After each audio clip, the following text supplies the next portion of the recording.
has been designed. The first thing you want to take care of every day, Lord, bless me. Why? So you can be a blessing. Keep me from the evil of the day. Keep me from the evil of the day. Every day you wake up, you don't know what evil has been designed to try to take you down and to trouble you. So go ahead of it and say, keep me from the evil of the day. Choose fellowship with God daily. Choose fellowship with God daily. Try to learn what pleases the Lord and have nothing to do with the things done in darkness, which are not worth anything. Walk with Him. Walk with Him for life. Now let me ask you this. Is there anything in your life that you're willing to be fully committed to for the rest of your life?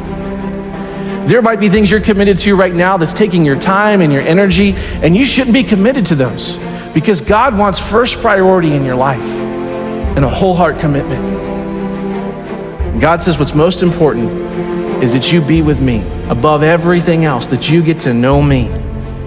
It means that when I wake up in the morning, I need to say, God, no matter what happens today, I need to get to know you a little bit more. I need to learn how to love you a little bit more. And it could be the best day I've ever had, but I need to make sure I need to learn to love you and know you a little bit more. And God says if you do that, that day was a success. And the opposite is true too, which is, let's say you get up and you don't even think about God. And you've got this great day. You go and you make the sale. You finally get the job. You finally get a date with a live girl. Whatever it is, okay? You're a success that day. It's your best day ever that you've got. And you forget about God. God says that day was a waste. It was a failure because you forgot me.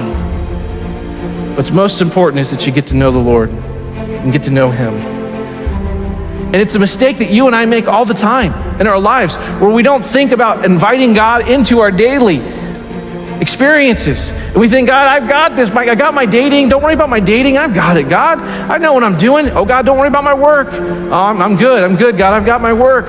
Don't worry about my dreams, God. Oh, don't touch my dreams. Don't worry about them. I've got them. And we totally rule out God. Am I going to put my faith in my own wisdom, in my own power, in my own resources, or am I going to trust God? Am I going to let God do the battle for me and trust His power and His provision in my life? And the fact is that when we make that choice, we need to know that God wants to do battle for us. God wants to go before us in battle. He wants to go with you in battle. He wants to help you in your troubles and the problems that you have. So whatever trouble you're in, whatever battle you're in right now, seek the Lord, seek His power. He wants to give it to you. Prayer is a weapon of our faith. It is one of the greatest weapons of our faith. It should be our first response and not our last resort when we go through times of trouble.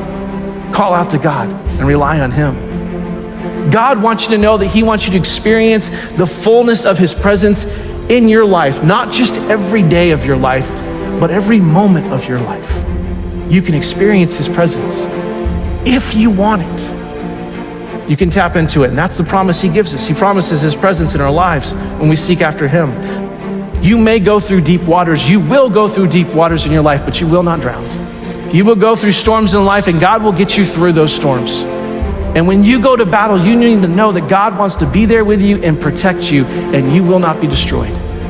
One of the greatest truths of the Bible is if God is for us, who can be against us?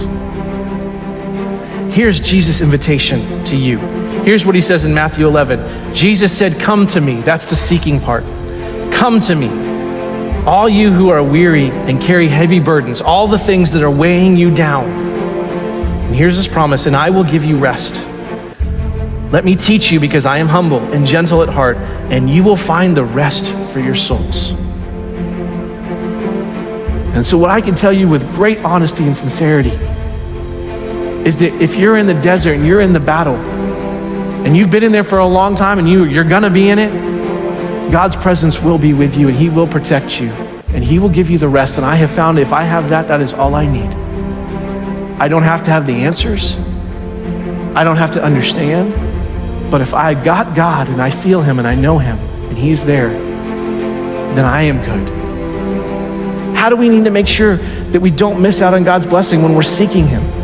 Well, there's a familiar verse that gives us great direction. It's Proverbs 3, 5, and 6. It says this, trust in the Lord with all your heart and lean not on your own understanding.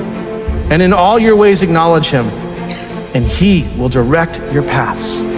This word trust means to trust him not just in the convenient ways, not just in the easy ways, not even just in the spiritual ways, but trust him in all of the ways that we have in our lives, in the big and the small. Trust him on the roads of life that you've been on before, and trust him on the roads you've never been on, and those paths you've never taken, and those safari crazy roads where there is no path, that you're out there in the middle of the wilderness on your own. Trust him. And this word acknowledge in here, this word acknowledge means a deep, intimate, penetrating relationship where you know a person in the deepest and fullest sense. That's the kind of relationship God wants to have with you and with me. So our life goal needs to be this, that we need to seek God in every area of our life when we don't know what to do. And we need to seek God when we do know what to do. We need to seek him in the big things, in the small things. We need to invite him into the conversations. We need to invite him in the daily life, because yesterday's victories don't determine today's successes. And even when you think you know how to answer the problem that you're in, you still need to go to God. You still need to trust him, because the greatest faith of yesterday will not give us the confidence of today unless we stay connected to God, because he wants to bless our lives. God wants to have his best for your life. He wants to have his hand on your life. He wants to give you the protection and his presence and rest and hope and all the things that he wants to do for you. He wants that. 2 Chronicles 16:9 says, the eyes of the Lord search the whole earth. They search the whole earth in order to strengthen those whose hearts that are fully committed to him. This verse says that God is searching, he's looking, he's seeking the entire earth for somebody, for a people, for a person, for a church that's willing to be fully committed to him so that he can bless them and have his hand on them and give you and give me his best. He is seeking after you. God wants us to seek him, but he is seeking us. He is seeking us because he loves us, and he wants to give you his best. We need to do our responsibility and then cast our care. You do what you can do about the things in your life that you can do something about, and then when you cannot do anything about it, you cast it on God and you trust him, and it's perfectly okay for you to enjoy your life while you have a problem. I said it is perfectly okay for you to go ahead and enjoy your life while God is working on your problem. It's not that nothing's happening, it's just that you're not the one that's making something happen. So whatever you have going on in your life tonight, don't waste one more day in excessive sadness and grief and depression and discouragement, because you can't do anything about it. And Jesus paid for you to be able to enjoy your life, to have it in abundance, to the full, until it overflows. So we are totally wasting what God gives us if we waste our days in sadness and mourning. Learn how to focus on good things. Everybody here has got something they could be upset about if they chose to focus on it, but you don't have to focus on that. And what we focus on is what we magnify in our lives. What we talk about is what we become more consciously aware of in our lives. If there's a problem that needs to be dealt with it, deal with it, but don't focus on it. Think about the possibilities in your life, not the problems in your life. Hebrews 12:2 very simply says, looking away from all that will distract unto Jesus, who is the author and the finisher of our faith. Learn how to celebrate the good instead of grieving excessively over the bad things in life. No matter where you started in life, you can have a good finish.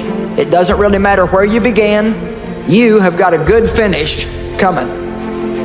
Let's have a shift in our thinking. Let's have a shift in what we're focusing on. Surely you can find something in your life to focus on that's worth celebrating. And we're going to be excited about the things that are yet to be done, that we know that God is working on and that God is doing.